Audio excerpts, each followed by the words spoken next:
Anda bisa bayangkan ya, bukan hanya pakaian yang dia ambil ya, bukan hanya baju, ya kan, sepatu, tapi juga bra, bahkan celana dalam ya.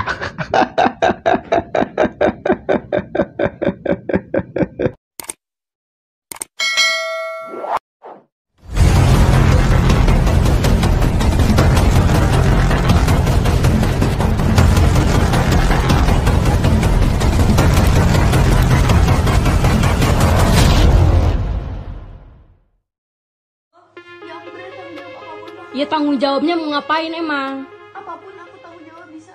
Ya nggak? Viral mahasiswi di Bandung, Jawa Barat nekat jadi maling demi hedon. Baju hingga sandal teman kosnya dicuri, bahkan PD dipakai ke kampus. Hanya demi bergaya hedon, seorang gadis itu nekat jadi maling di Bandung, Jawa Barat. Kejadian ini terungkap setelah teman-teman kosnya mengeluh sering kehilangan barang, mulai dari baju hingga sandal. Saat digerebek ramai-ramai, isi kamar si gadis pun penuh dengan barang curian. Mulai dari baju, celana, sepatu, sandal, hingga pakaian dalam anak kosan diduga diambil diam-diam oleh Afia. Rahma, teman kos pelaku, memperlihatkan video saat ia dan anak-anak kosan menggerebek Afia di kamar. Terlihat Afia hanya mengenakan handuk namun dengan wajah penuh make up. Tanpa basa-basi, Rahma dan rekannya pun langsung bertanya keberadaan baju-baju mereka yang diambil Afia. Mendengar tudingan tersebut, Afia pun membela diri. Terus mencecar Afia, anak kosan kesal karena ia terus mengelak. Namun saat dicek di kamarnya, ada banyak barang-barang milik anak kosan yang diduga diambil Afia. Panik diciduk anak kosan, Afia pun minta maaf dan berjanji akan mengembalikan semuanya. Ya aku berani tanggung jawab apapun tuh. Ya tanggung jawabnya mau ngapain emang? Apapun aku tanggung jawab bisa. Ya nggak? Apapun, bener ya? Apa? Bener ya? Itu. Apapun bener ya? Apapun bener ya? Loh, tadi katanya apapun. Itu pada hilang. Tiba-tiba ada di tong sampah. Ada apa aja?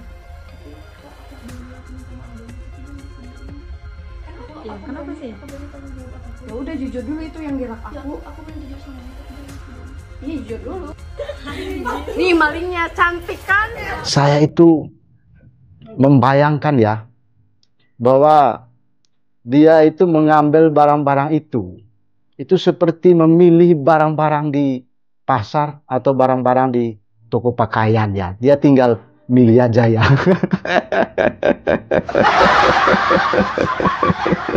Milih sesuka hati ya. Mau pilih yang mana, mau sepatu yang bagus, mau pakaian yang bagus, ya kan? Atau mau bra yang bagus, atau permisi celana dalam yang seperti apa modelnya. Tinggal milih ya. Tanpa mikir panjang lebar ya resikonya, dampaknya. Ya seperti itu tadi yang dilakukan yang bersangkutan itu. Padahal berdasarkan pemberitaannya itu, dia ini seorang mahasiswa komunikasi. Seorang mahasiswa komunikasi loh. Artinya dia punya kemampuan intelektual untuk menilai kira-kira mana yang baik, mana yang tidak. Mana barang milik dia dan mana barang milik orang lain. Anda bisa bayangkan ya, bukan hanya pakaian yang dia ambil ya, bukan hanya baju, ya kan, sepatu, tapi juga bra, bahkan celana dalam ya.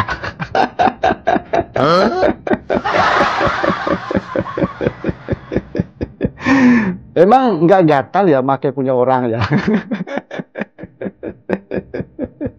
Tapi ya itulah faktanya, itu realitasnya, dan cukup heboh dan viral sekali di media sosial terkait dengan berita atau kabar ini.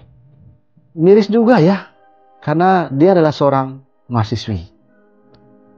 Bisa saja karena peristiwa ini, karena kasus ini bisa menghambat ya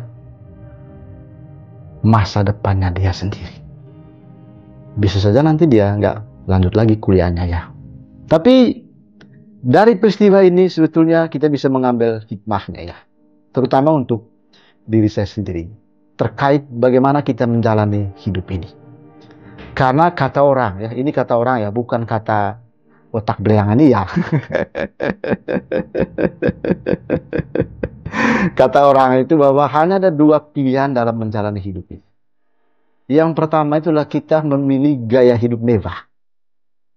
Artinya Kalau kita menjalani hidup dengan gaya hidup mewah, berarti kita didukung dengan kemampuan logistik atau kemampuan finansial. Sehingga apapun nanti yang kita inginkan, pasti kita bisa dapatkan.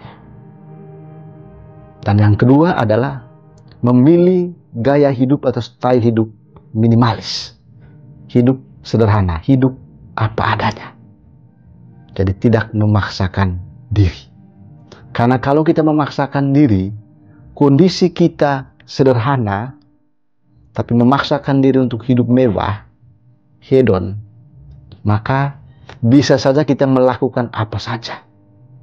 Termasuk yang tadi itu ya, bisa melakukan tindakan pidana. Mengambil barang milik orang lain. Karena untuk memenuhi hasrat hidup mewah tadi itu.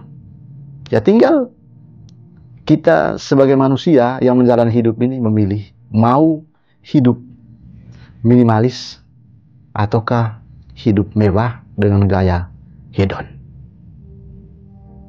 Lihat peristiwa itu. Seorang mahasiswa ya.